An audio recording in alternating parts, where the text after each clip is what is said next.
ಮಂಜೇಶ್ವರ ವರ್ಕಾಡಿ ಪಂಚಾಯಿತಿಗೆ ಒಳಪಟ್ಟ ಆನೇಕಲ್ಲು ಕತ್ತರಕೋಡಿ ಬೋರ್ಕಳ ಮಾರ್ಗವಾಗಿ ಉಪ್ಪಳಕ್ಕೆ ಹೋಗುವ ರಸ್ತೆಯ ಸ್ಥಿತಿ ತುಂಬಾ ಶೋಚನೀಯವಾಗಿದೆ.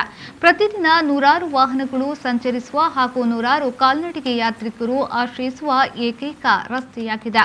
ಜನರು ನಡೆದು ಹೋಗಲು ಅಥವಾ ತುರ್ತು ಸಮಯಗಳಲ್ಲಿ ರೋಗಿಗಳನ್ನು ಕೊಂಡೊಯ್ಯಲು ಬೇರೆ ದಾರಿಯಿಲ್ಲ.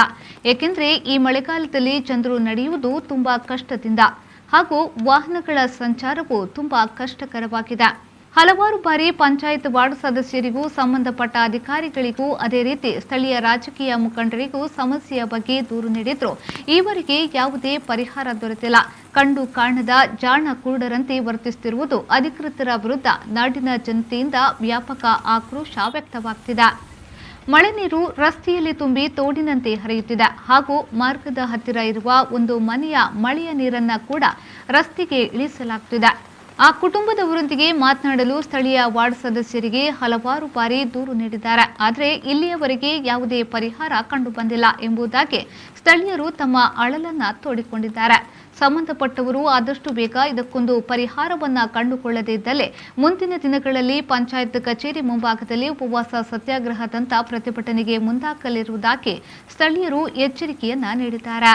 ഈ വീഡിയോയിൽ കാണുന്നതായ റോഡ് വർക്കാടി പഞ്ചായത്തിലെ സൊടങ്കൂർ വാർഡിലെ ആനക്കല്ലിൽ നിന്ന് ബോർക്കള വഴിയായിട്ട് ഉപ്പളയിലേക്ക് പോകുന്ന റോഡാണ്.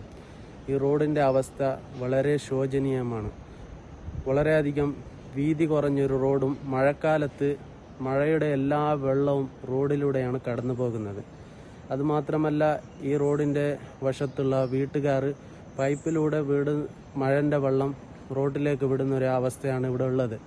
പല പ്രാവശ്യം പഞ്ചായത്ത് അധികൃതർക്കും വാർഡ് മെമ്പറിനും രാഷ്ട്രീയ നേതാക്കൾക്ക് അറിയിച്ചിട്ടും യാതൊരുവിധ നടപടിയും ഇതുവരെ ഉണ്ടായിട്ടില്ല. നടന്നു പോകാൻ പോലും പറ്റാത്തൊരു അവസ്ഥ. വണ്ടിയിലാണെങ്കിൽ പല ആളുകളും ഇതിനു മുമ്പോടെ വീഴുകയും വണ്ടിയിൽ വളരെ പ്രയാസപ്പെട്ടു പോകുന്നൊരു അവസ്ഥയാണ് ഇപ്പോൾ നിലവിലുള്ളത്.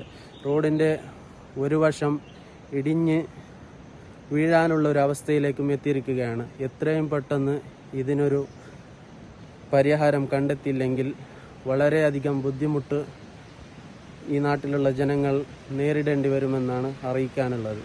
Rahman Udyavara, V4 news, Manjeshwar.